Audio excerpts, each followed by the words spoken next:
I have been debating on covering this subject just because of how left field it is, but after mulling over this for a while, seeing what's been going on in the YouTube and Twitter field, I feel that it's almost a civic duty to put my thoughts on the table.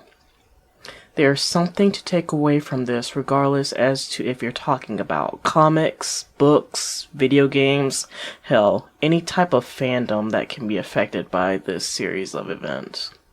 Now, before I dive into Young Rippa or the Rippaverse in general, I confess that I am what you would call a comic book normie.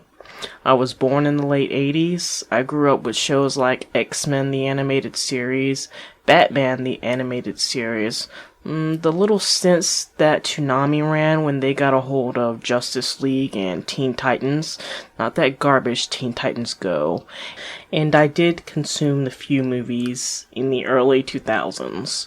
Rippaverse will actually be the first comic that I commit to outside of manga and my BL comics. So, having said that, don't ask me about how deep the fandom lore is when it comes to Marvel and DC characters and the world building that goes on in the stories. I find that incidental in the overarching issue in this video. So who exactly is Young Rippa and how did he come up in my feed since comic books aren't the big thing in my corner of the world? This actually started years ago when I followed a YouTuber by the name of Just Some Guy. Interestingly enough, he kept coming up on my feed about some stupid thing that the left keep doing, and I just wanted to hear what he had to say. I can't remember what it was about. It very well could have been about Lord of the Rings, since that's one of his favorite topics. The point is, the dude that made sense for what he was talking about. So I've subscribed to him and watched him talk about manga, comic books, and some pop culture, got his takes, and found his criticisms were warranted. Now, JSG is left-leaning, much like I am, so this is part of the reason why I kept listening to his stuff. I admit to letting right-wing stories kind of fly by me or pass them up because I felt it wasn't my type of content that I wanted to consume. Over the months passed and people like Yellow Flash, that Umbrella Guy, and eventually Eric July, aka Young Rippa, found their way to my feed. Now, either I was bored or I had too much time on my hands, but for shits and giggles, I started listening to Eric's content and what he had to say about some pretty heavy topics that kind of spoke to me. He didn't just talk about comics, but you can tell the dude did do his research and knew what he was talking about. Things like the coronavirus, politics, and pop culture were often topics of discussion, and he took his time with the content no matter what it was. What I really liked about listening to him was how he broke down his arguments. It wasn't about some arrogant asshole sticking it to the man. No, he told you how he felt, and whether you agreed with him or not, he was unapologetic and carried himself well. I also have to give credit to him for his consistency. I'm slowly making my way back through his older videos, and I can attest that something that he said 6 months ago was the same thing that he said nearly 3. Marvel will introduce his first Spider-Man, a new character. He's not, to stop saying, introduce a Spider-Man who is a new character. By textbook definition, he cannot be that. He's a knockoff. Has lately been under this, and to be fair, it's not just Marvel. DC is kind of doing as well. I think that the existence of characters that have been around for a while that are valued by the customers and are generally seen as people get enthusiastic about, I think you have this new era of people who don't like that. Okay. And for various reasons, I think a lot of the tokenization that you've seen ramped up is because of that. It's like, well, they use the excuse of reimagining. And what it always, for the most part, boils down is there is stuff that people that exist that other people are generally enthusiastic about, and they themselves don't like that. Maybe they didn't create the characters. Maybe they think these characters represent something that they don't want to represent, or it's just that they're new and fucking petty. Because we try to make something happen, it's dog shit. What can we do to make people like us and like our material. Okay, what we'll do is we'll try to take advantage of the brands and the names and the recognition, and we'll just have new people in those general suits. And what all it does is acts as different versions of the characters that we all know exist. It's happened with that with Spider-Man. It's happened, of course. You see that right now with, well, it already happened. Around again the same era when you had Jane Foster's store get implemented. It's the same thing. It was like, okay, people like this. How about we do our own little spin on it? And sometimes I think it's done out of spite. And I think this is actually a big part of it as well. With this, they're going to go ahead and say that, you know, X-23 isn't that any, or Laura is now just straight up is Wolverine, as opposed to being, to be fair, it was just a knockoff anyway. But you get like titles like this from the people that get the exclusive and the access media, such as CBR. And CBR says Laura Kinney has surpassed Logan as Wolverine, all because she cares more. And if you think about that title, but I know some people would just throw it away, say, oh, it was just an opinion piece, it doesn't matter. No, it does matter when you consider who CBR is. CBR is specifically the access media. They are the people that get the exclusives from Marvel. They post plenty. Hell, they got their own like CBR exclusives. All that is them having stuff that is funneled through them by way of Marvel, by way of DC, and then they cover. So to act like Marvel's not in on that or it has nothing to do with that is horse crap. You know, it's some seed planted like, hey, we're really trying to push this character. You know, Logan, we know that he's liked, he's well liked. We want that person to kind of be replaced. This is the new legitimate sort of Wolverine. We need your help on that. So we have these guys kind of running, or rather carrying water for this company. Of course, this is not Wolverine. No matter how much they want it to be Wolverine, it's not Wolverine. What the current comic book industry is trying to do with characters and brands that they have control of. But again, it's just a product to them. So to them, tokenization is all worth it. And it's certainly, if it means spitting in the face of the customer, they could do that. There's no surpassing Wolverine as a knockoff. It doesn't happen. Much like everybody's other favorite tokenized character, Miles Morales, is not going to surpass Peter Parker. You cannot speak that shit into existence. You can't. You're not Wolverine. Like, I get it. You want to be Wolverine, or rather, what it is that these guys want this person to be seen as a legitimate Wolverine. You cannot speak that shit into existence. I'm sorry. Serious subject. Change the culture by default. You change the politics by, you change the culture, then by default, you change the politics. And it's not about beating your head or beating you over the head with, let's say, my personal politics. I told y'all, this isn't going to be ANCAP the comics. That's not what I'm writing, right? You just know that the creator values liberty and he doesn't fucking hate you. But this is going to be digestible for virtually anybody. That's what it's about. There are universal truths, and I believe that. But the idea is to try to have this cultural revolution so that on your wall, like this is what I grew up on your wall or your youngster's wall, these are Rippaverse characters, right? Instead of Soul, it's someone else that's culturally sort of relevant, though Soul is, you know, still alive. You get what it is that I'm saying? Like, we're talking about coming up in a new generation of properties that people need to be privy to. And that's not going to be easy, but it's going to be necessary if we are going to combat these guys, the authoritarian left, because they have control over what you see right now. But that didn't happen overnight. They just realized how important it was, and people that valued liberty, be it people that are libertarian or whatever they call themselves, neglected it for so long. And they didn't realize how important that it was and how impactful that it was. They talked about this supposedly like this upcoming Black Batman that's probably going to come going into next year. Like, it sucks because they hit on something that I was really interested in coming in February. We have Milestone Comics sort of making its way back. I'm excited about that. Which, you know, these are original heroes, and that's what it's about. That's what I prefer. But they're not talking about that. That's kind of a thing that they gave it its own little section, but they threw it under the. It's like a, hey, here's this. The whole other ordeal was focusing on this multiverse, and everybody's focusing on this inclusivity and trying to highlight and these different versions of why they can exist or why they should exist, these different versions of different characters.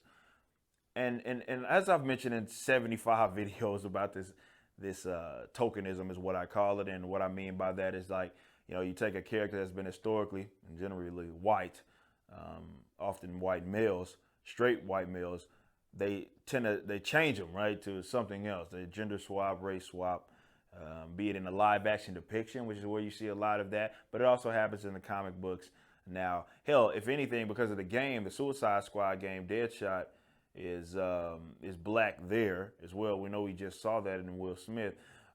But this whole idea that, oh well, they're doing it because that's the best. Okay, best for the role. All right. Nonetheless, they're focusing on this multiversal element, and they want to tokenize characters. And going back, like I said, my definition: tokenism, changing race, gender, sexuality swaps of classically generally white characters that are straight. And in this day and age, the reason why it's so frustrating for me to see is because you can get a character out there, right? The tokenism thing made it a little more sense back in the gap. When comics weren't as popular, they weren't as mainstream, pretty much every main character had a female like opposite that was like just a female version of the Supergirl, She-Hulks of the world. She-Hulk, who I say is the best handled tokenized character to ever exist in comic books, and I stand by that. But that stuff made a lot more sense back then. Now you can just post something and hey, everybody's on it. Now, will they maybe buy it? Will they stick around? That's yet to be determined. But still, it's no excuse these days. And with all of this creativity that's out there, people even making independent comics, for DC to want to go this route and legitimize this route is rather, it's not only insulting, but it's lazy. It's incredibly lazy. The rise of social media also goes hand in hand with the rise of social justice. Social justice in itself isn't necessarily new, but to the degree that it is now, with folks being called social justice warriors, this is a relatively new phenomenon. We live in an age of buzz terms galore: toxic masculinity, institutionalized racism, safe spaces, mansplaining, and everybody that seems to be even remotely open to hearing others out or engaging with them are considered Nazis or fascists that must be deplatformed. We live in an age of regression. In the 90s going into the early 2000s, people weren't nearly as obsessed with race and such, but now people are, yet again, in society. And these types of leftists have done a great job in infiltrating art throughout the decades, be it music or Hollywood. But now it has become so painfully obvious in comic book culture, and that is the latest tool of the social justice leftists. Now, they'll lie all day long and say social justice has always been a part of comics, but these types aren't really artistic at all. This is why they can't come up with their own characters. They instead exist to really change the pre-existing ones to fit their ideological nonsense. Now with the rise of social media, everything seems to be for a show, and virtue signaling is the thing to do. So what writers have done is figured out that they can use these established characters to either signal or promote their nonsense, or they can use the culture itself to do it, which is why they promote garbage like representation and diversity over actual good storytelling. The truth is, many of these fools are just the result of diversity hires, and they've convinced the higher-ups in mainstream comics that their nonsense represents what people actually want to see and hear.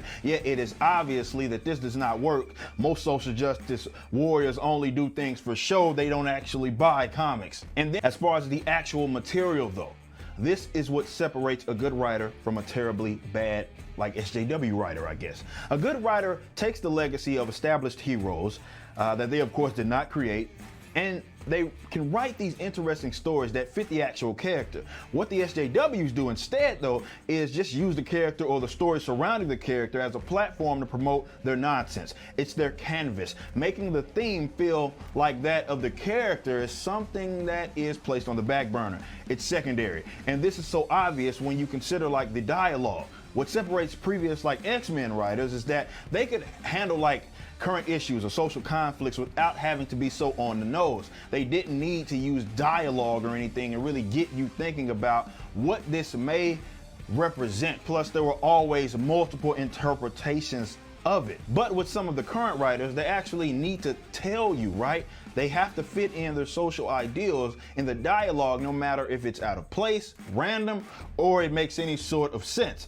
It's as on the nose as it possibly can be. For example, if you read the current run of Captain Marvel, issue number 1, not the 17 other reboots, the current one, Nuclear Man, who is literal toxic masculinity, pops up inexplicably and kidnaps a reporter after saying the most misogynistic things that he possibly can. To be fair, this has always really been that character, but the way he pops up in the first issue without any sort of explanation makes it painfully obvious, as that's the only reason why he's there.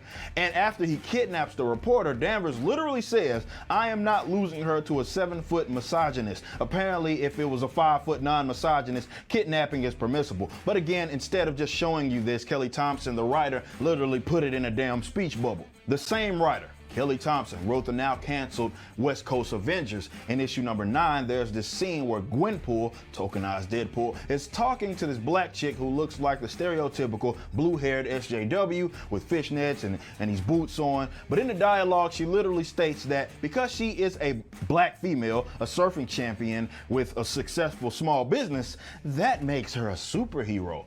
Really? Again, this isn't just like me saying this, they're literally saying this. This is actually in a speech bubble. It's painfully forced and on the nose, it's way too on the nose. Same thing happened with Al Ewing, who slipped up in the current run of Immortal Hulk. He brags about blocking gators on a personal tip, on his Twitter and whatnot, aka Comic Gators, and has me blocked on Twitter, ironically, for whatever reason. But in the Immortal Hulk, he has this black chick talking about how destructive white men are with their college education. Like, the chick is talking to the Hulk and telling him that. It's completely randomized. It doesn't move the story along or capture the essence of this particular arc. It's just a chick telling him this random crap. It's just bad writing, but this is about them simply using the comic to promote their agendas. And though comics like Immortal Hulk aren't like the worst things out there, they're not the worst things in the world, they are sort of mediocre at best, and the rest are just flat out terrible. So we have many mainstream comics and comic culture into film and TV that have been infested with this nonsense, and people are acting all confused as to why there's such a backlash. It's not that difficult to really understand. You fools can't write, or you're too focused on trying to appeal to the social justice leftists, the normies that aren't even going to consistently buy your comic, while insulting the guys that have been around for decades buying these comics. You're trying to appeal to people that are only loud on Twitter and Instagram and would love to see classic characters ruined, but as far as print comics, they aren't really going to buy them. I've said multiple times, though Captain Marvel, for whatever reason, is the most protected superhero of all time since she has this recent movie, I know more about this lousy character than the SJWs that call everybody trolls because I actually own these damn comics. I'm probably the only one that owns these comics because nobody is buying this crap, as they are always hanging off the shelf in abundance because they were overshipped. I don't need to Google on some fandom site to pretend I know what I'm talking about or have like some connection to comics just to be a part of some internet conversation. I actually read this. Comics has a huge content problem right now, man, and it's not just attributed to the social justice left, to be fair, but they are absolutely part of it and deserve a portion of the blame. But likewise, wishy-washy content creators, be it commentators, writers, or artists that hold their tongue, certainly aren't helping the problem either. We need more people that are knowledgeable on the source material and want change, not people that are just complaining just to be complaining for the sake of views on YouTube like many YouTubers do. But they also have to have the appeal with the balls to speak up. This is kind of important in my opinion because it shows that he has morals and he sticks with them. This is kind of a rare trait to find with YouTubers, especially since many chase after clout or that dollar. If you actually sit down and listen to what he says, he sounds like a genuine person, and that is to be respected no matter how much you disagree with his politics or worldviews. And this is a large reason that I'm making this video, because while I've only been watching Eric for a few months, I can say that I was around when he launched his comic book campaign from day one. Now I'm going to get myself a book, mostly because I'm curious and I want to support the message that he's saying. My interpretation is this: it's okay to have different alternatives in the mainstream media that you are subject to. This is the backbone of why Eric invested in this project. You can see him talk about it throughout his time on YouTube. From my understanding, it took him a year to get off the ground, and he has been rather open with his audience about his intentions. He periodically kept people up to date with what was going on, and the closer the launch date got, it was obvious that something big was going to happen, and the guy didn't disappoint. The first thing that people noticed right off the bat was the style of artwork.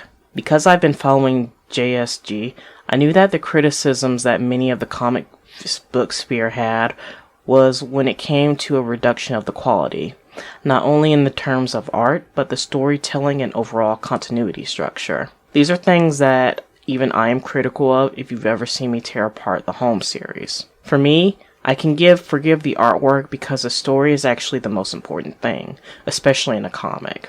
Don't get me wrong, I'm happy that Eric got some talent behind him. From my understanding, paid them well, and I know for Gabe El-Tahib, sorry if I butchered your name, he got out of a situation that he wasn't happy with. So working at a company that respects your work and that pays you well, and that you're happy to be with is a plus. Having said that though, I want to critically review this book based on what I know best, how to tell a good story. The synopsis of the book is this. Avery Slyman was once an entry-level hero known as ISOM in the city of Flores Park, Texas, shortly after gaining his special abilities. A certain event had him hang up his suit, and now he stays on the outskirts of the city, living as a rancher. Avery's sister, Altonia, gives him a call and wants him to visit an old friend by the name of Darren Fontano. Another family friend that was interning with Altonia has gone missing, and she last heard that she was dealing with Darren. But Darren has much changed since he was hanging out with Avery when they were young. He's a cold-blooded shot caller and one of the most feared men in the city.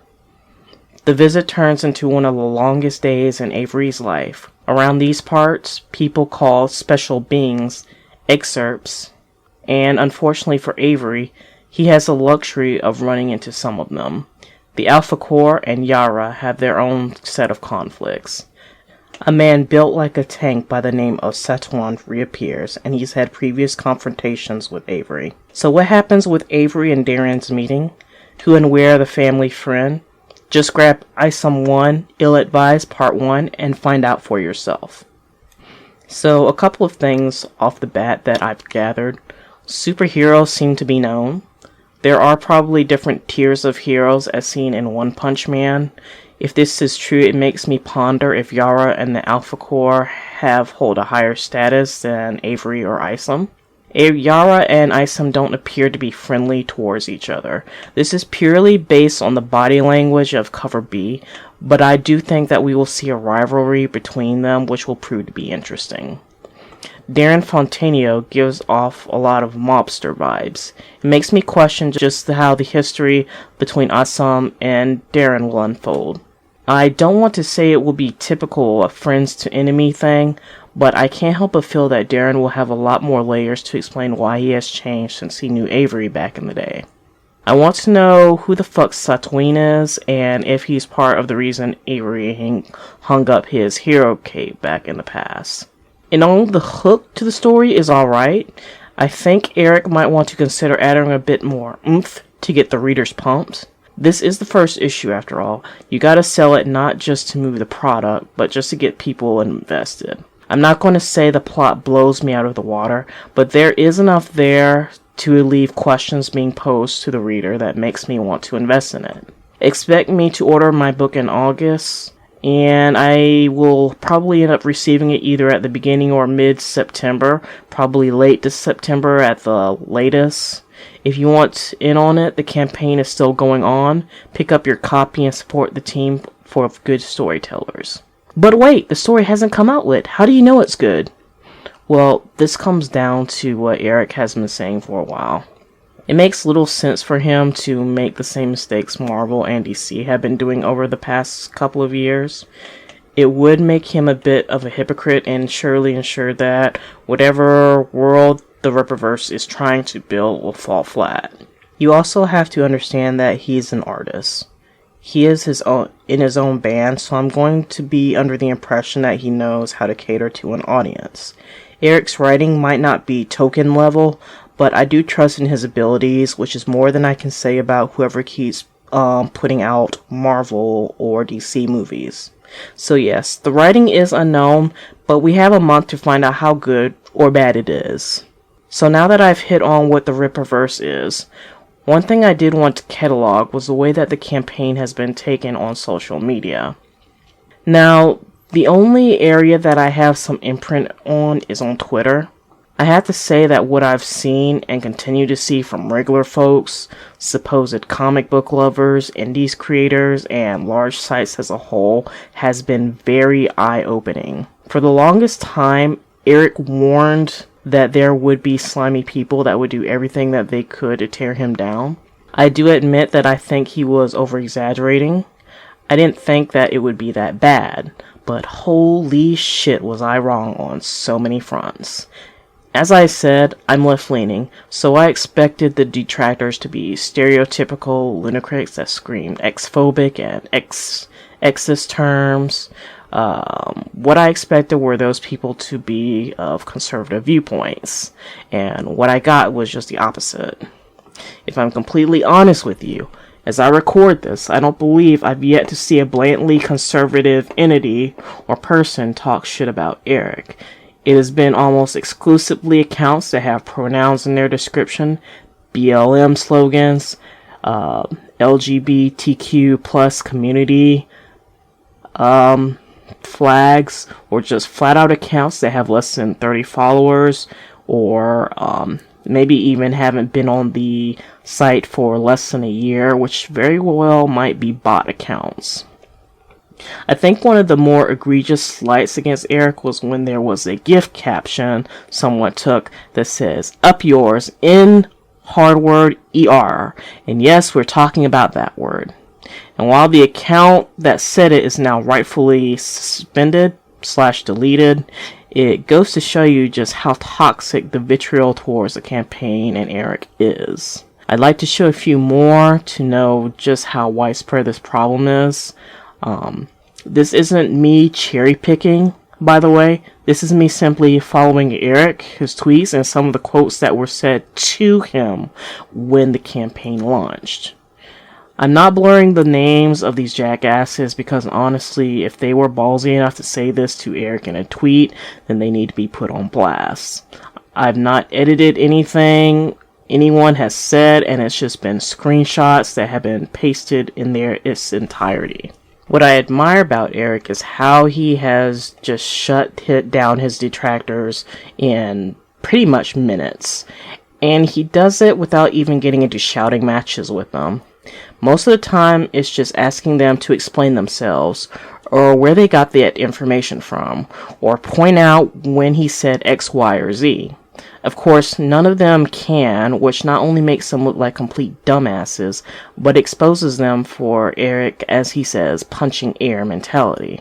What ends up happening is that they just delete the post, try to double down, which again makes them look like complete dumbasses, or just stops responding. It's crazy how easily he shuts them down, and so far, no one that has started a big stink around Eric or the comic comes out smelling like a rose.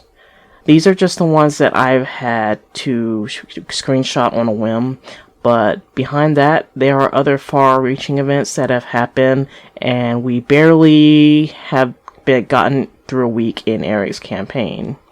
The first notable signs of trouble started when a person tried to post on a subreddit called Our Comic Books. They were trying to promote Eric's new title, but were systematically banned for life, and the post was immediately deleted. When the person inquired as to why they were banned, the mod responding that it violated their rules because, according to them, the Rippaverse is hate speech. So a couple of things wrong with that. Nowhere in the promotional material is hate speech a thing.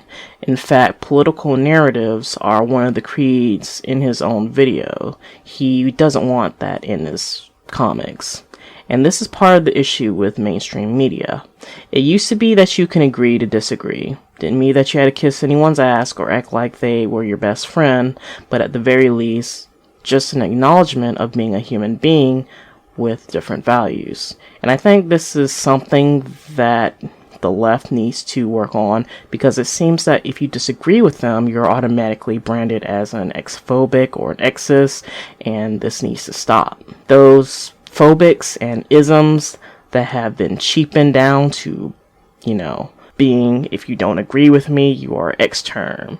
And that's honestly troubling. I've seen so many people disparage Eric because he doesn't share the same beliefs as them, and their immediate response is to insult them in the worst way. That doesn't make your side look like the tolerant one. You do realize that, right? And while it doesn't help that you supposedly value your free speech, advocate for black-owned businesses and Black Lives Matter, and champion looking out for the minorities and the downtrodden by the system or the man. These are the same people that are supposedly, meant to be my allies, and I've watched them repeatedly go after a businessman just for getting in the game. What does that say about your politics, really? How can you functionally look at yourself in the mirror without feeling a bit of disgust? It's baffling to know that I stood by a lot of these people and come to find out that they are the biggest racists that there are. Now, this Reddit nonsense got some traction in a few places. It seemed that Reddit hasn't addressed the issue and likely isn't going to. People, to my knowledge, are being banned by the mods, and mention of Eric on Rippaverse.com or ISOM will give you a permanent ban.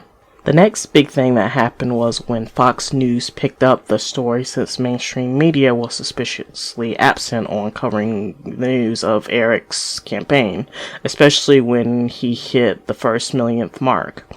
Despite the traction that this was receiving, it seems like a lot of the comic book news sites such as CBR, Bleeding Cool, IGN didn't cover it, and to this point of me recording, still haven't covered it. But Fox News, for some reason, picked it up, and holy shit, it was as if someone took a dump in the middle of some of these people's houses.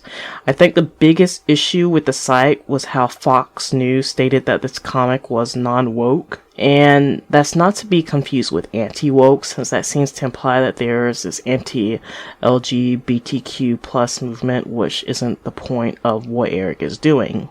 Yes, he has some issue with tokenization and race, gender bends, but that doesn't make him a hateful bigot. What it says is if you want to make a gay character or a black character, shoot for originality rather than passing down the mantle of a prominent superhero that is white. Whether you disagree with that point is a different topic entirely, but don't call the man homophobic if you disagree with him. The last major thing that was a surprise was when Eric was being attacked by not one, but two black-owned businesses within 24 hours of each other. Now, I'm not gonna lie, I wasn't prepared to see another brother attacking Eric over success. It's sad, and what you're signaling is that it's not about uplifting the black community, but controlling narratives that are not problematic. Again, this goes hand in hand with what I said before about the political and social beliefs that Eric has. To be perfectly honest, I didn't know either of these black creators, and I would have supported them on principle had they not shown just how weak-willed they are. Hell, one of the dudes has Black Lives Matter in his bio, for fuck's sakes, and we see how true that was when you try to paint Eric out to be, friends with Ryan Rittenhouse for having a picture taken with Eric. What are you implying exactly? And let me say, for those that aren't aware, Eric stated that this company was built from the ground up. He has no external investors. He has said on his video that he is answers to nobody else but the customer, and you can see that he does it by watching videos within this campaign window. Like, he will take time whenever he streams to YouTube to answer any questions that he can, as long as they are within reason. I've never seen him advertise his product to anyone outside his sphere of influence. Yes, the people in Comicsgate are part of that, but to my knowledge, I've never seen him explicitly state he's a part of Comicsgate. He does share many of their values, I will admit. Even if he is Comicsgate adjacent, who the fuck cares? Who this guy runs with is just the people with, again, different opinions. One thing I have to say is to watch out for and pay attention to who is using the X-phobic and Xist terms, because after watching Eric for the past week, it hasn't been him or his side that's supposedly the racist or homophobic ones, and it's damn well depressing to watch. This is what it means to keep politics out of comics. There have been so many that have pointed out Eric's race, used it as a weapon against him, conflated his affiliation with certain people such as Comicgate, as almost though he killed a baby, or didn't toe the line in his beliefs or ideals for what you believe black people should be. One thing watching this campaign has shown me with absolute certainty is that you should question just who your allies are in this space. The people that I once looked to and consider friendly, whose bios promise inclusivity and tolerance, have reared their ugly heads. I'm not gonna lie, I used to be far left-leaning, but the more years go by and I watch my side be bitter, be angry, be hypocritical, how can I stand with you without feeling as though you'll stab me in the back? If that makes me a pariah in the eyes of my left-leaning peers, so be it. What I can't do is act like there isn't a universal problem in the creative space when it comes to racial, sexual, social, or intellectual divides. What makes a hero isn't their race, religion, sexuality. Yet Marvel and DC alienated some of their audience when they put that above good stories. And this isn't isolated to just comic, this goes with all creative spaces. What you are seeing with Eric's success is the accumulation of frustration, enthusiasm, and relief of seeing what makes good characters, good stories, and most importantly, being relatable. So, okay, let me get off my soapbox and analyze the few pictures that are shown on the website. So the first panel opens up with what I believe is Avery in the red hoodie doing a body slam with a guy. Now my first thought is these guys in suits, and that makes me wonder if they are associated with Darren. What is interesting is the guy that ISOM is taking on looks big, like huge even, and I think this is the same guy that appears on the third panel that I'll get to shortly. This makes me believe that this might be Santuan. In the third panel, Avery looks like he's looking down at someone that he might know or has a connection with. Contrasted to the round kick that Avery gives the other three, there's no additional panel to highlight the fight sequence. Also, there's a woman sitting off to the side, and I do believe that this might be the missing friend that Avery was asked to look in on. Lastly, I need to note that the colors are very dark here, so this makes me believe that this is in possibly an abandoned building. I do have trouble telling if this is a home or a warehouse. I can see a painting on, well, I guess it is a home. I can see a painting on the wall, I can see a bar stool in the background, a desk, but it's hard to make anything else, so I have a feeling that Avery is not supposed to be here, considering how dark it is. Now for the second panel, I'll go ahead and state that I'm really loving YAIRA.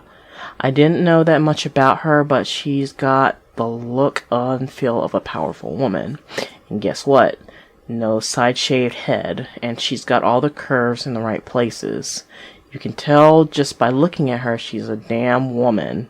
And yes, I realize that this is a small detail, but all too often I see Marvel and DC put out women that look like men, and they are missing the point. Hell, even the female Alpha Core member has the body shape of a woman, and they are functionally different from men, and that's perfectly okay. If I'm completely honest with you, I kinda like how the Alpha Core woman looks. She seems to be controlling these plasma-like appendages around her arm.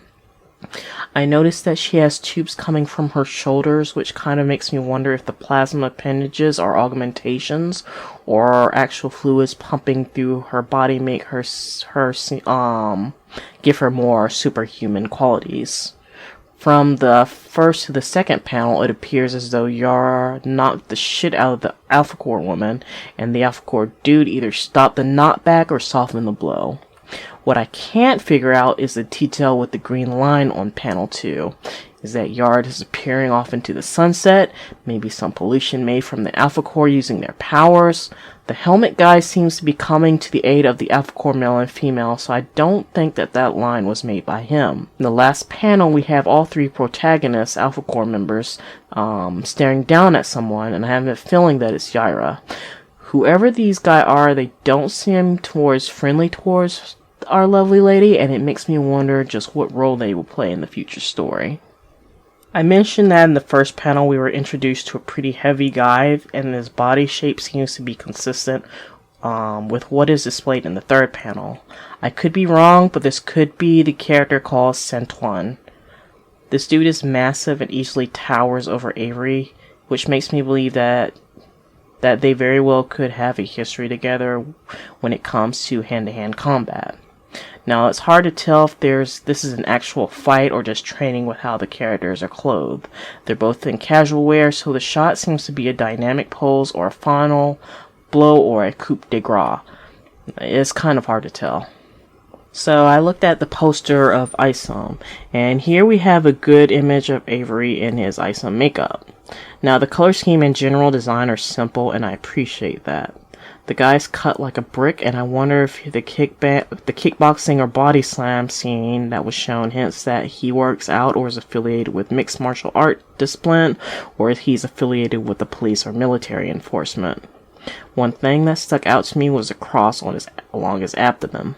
It's an interesting place since it would have assumed that religious wear would be around the neck or over the chest, so it begs the quite an interesting question. Does this mean that Avery is a religious folk? One thing that I remember Eric saying specifically was that African culture has a lot of untapped mythos that doesn't get worked their way into the comic book sphere. I'd be interested to see if he actually cultivated it into a story or if it will be in future issues. The YAIRA poster, as I said, I do love YAIRA, and as I've mentioned before, she has a wonderfully unique design that is balanced with the blue, black, and gold trimmings to kind of accentuate her overall design. What I think I like about her costume is she comes off as very feminine with the skirt-like flaps around her waist, but she has a practical outfit meant for fighting. Also, while it's clear that she's one of those special folks with power, I cannot tell if it's an actual energy source or ice that she is a practitioner of. In either case, I can't wait to learn more about YAIRA, and I want her to wear this outfit more often. Now, I did want to say something about the t-shirt design, since there are a lot of characters on it that I feel that are important for the story.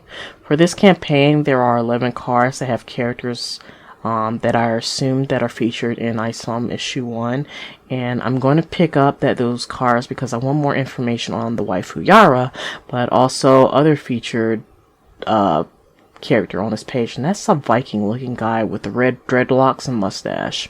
I don't know why my eye is drawn to him, but he seems an important member. He doesn't look dressed like one of Durian's henchmen, which I want to know what his deal is. Also, there's another man below him, the black guy with dreads, that also seems like he's up to no good. We have Avery, what I think is Darren, YAIRA at the Alpha Core, and also 3 in the center. Now, the buff guy with gold teeth is featured on the cover A, and I'm wondering if it's the same person. Then there's the guy with the red suit along with the woman that's clearly doing some supernatural shenanigans.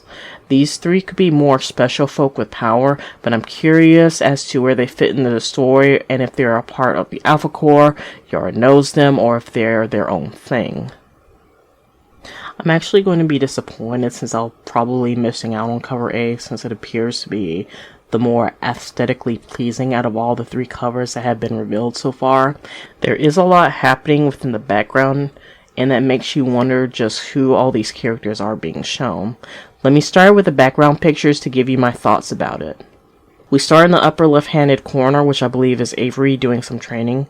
I've already stated that he looks like a dude that's involved with MMA, with a few panels that we've seen. Also, I suspect that the color red is important since this isn't the first time we've seen him wearing a red hoodie, and there might be some symbolism there. Since his outfit as ISOM is black with orange, Why does he wear red in everyday life? Surely there must be a reason for it. Moving on to the right is another fellow in a red hoodie, and it could very well be Avery again walking down the street. Now, Avery is supposed to be living at a ranch, so this is far from home, and it's likely when he goes in search of that family friend. Now, the panel below it is just a set of eyes. Well, it's hard to say who it is. Naturally, we can assume it's Avery again, but I'm more curious as to the hue being chosen. It's blue, so I wonder if this is a scene from the home pictured in the first panel that we saw. Below that is the left-handed page is a guy with golden teeth. I mentioned that this was on the same guy that might be on the t-shirt design, and that means that he very well could be a character with special powers. What I noticed on his t-shirt is MERQ secure. So something that I'm going to assume is some type of security agency. Now, the most interesting panel is to me is the one in the bottom center. That looks like a scene straight from a horror movie where you have bodies just stacked one on top of the other. What are those things? Are those real people or some type of artificial beings? I'm wondering if it's the character Dokuman has anything to do with it outside of from the trailer, as he and it seem to be interested in people with power. Lastly, on the end, it seems to be like a picture of Darren. I could be wrong, but the arrogant expression, the way he carries himself, seems to hint that it's either Darren or someone that he might be in his sphere. We know that Darren is a shot caller, but is he the biggest of the bad dogs? This dude seems to be way up more the ladder than he is, but only time will tell. And as far as the foreground picture of ISOM, I'm not gonna lie, it's a nice shot. I'm kind of curious as to why the cross is black instead of gold, but it could be a lighting issue, or maybe it's just a mistake that the artist simply forgot. Either way, I do like the dynamic pose, and it shows how ripped Avery is. Cover B is pretty standard. We have YAIRA and ISOM appearing to have a drag-out fight in a place of ruin. I'm not sure if this is on the outskirts of town or the aftermath of a battle in the heart of the city. If it's the latter, what type of damage do the superheroes in this universe create? How is that managed by the cities? Is it like the Powerpuff Girls where everything is forgiven? Or are there consequences like when kid heroes can't perform their service unless they have a license like Justice League? In either case, we see that YAIRA is levitating, which hints that she can indeed fly, or at the very least stay airborne. Cover C, there isn't much to dissect here other than hinting that ISOM and the Alpha Core don't like each other. Now, after viewing issues A, B, and C, I can at least get the impression that ISOM isn't capable of flight. We always see him on the ground, which admittedly is a handicap for him, but what is interesting about it is his stance in this cover. I can't tell if he's about to wind up for a powerful punch or about to run away. Rippa has mentioned that he was an track and field guy in high school and college, so it wouldn't be so far-fetched if ISOM was a runner. Either way, I'll pick up the book to confirm what type of power he has later on. So that's all I have regarding the ISOM so far. When I get my book, I'll be reviewing it thoroughly. I have faith that the issues that Eric was talking about for Marvel and DC will be addressed in his book. If he doesn't, I'll critique it because I want him to do better, and he'll do great things. I have no doubt about that. Anyway, that's all I've got for you guys today. For the time that I start recording, the campaign has gotten well over $2.5 million. And as I said, that there are well over 60 days left in the campaign. I look forward to getting my hands on this book in either late September at the latest. If you're curious about the campaign, I will leave a link. There are a few seasonal limited edition items, but plenty of left and other goodies for merch for this campaign. Support the creator and that is passionate about what he does and bring back life to the comics. Asher out.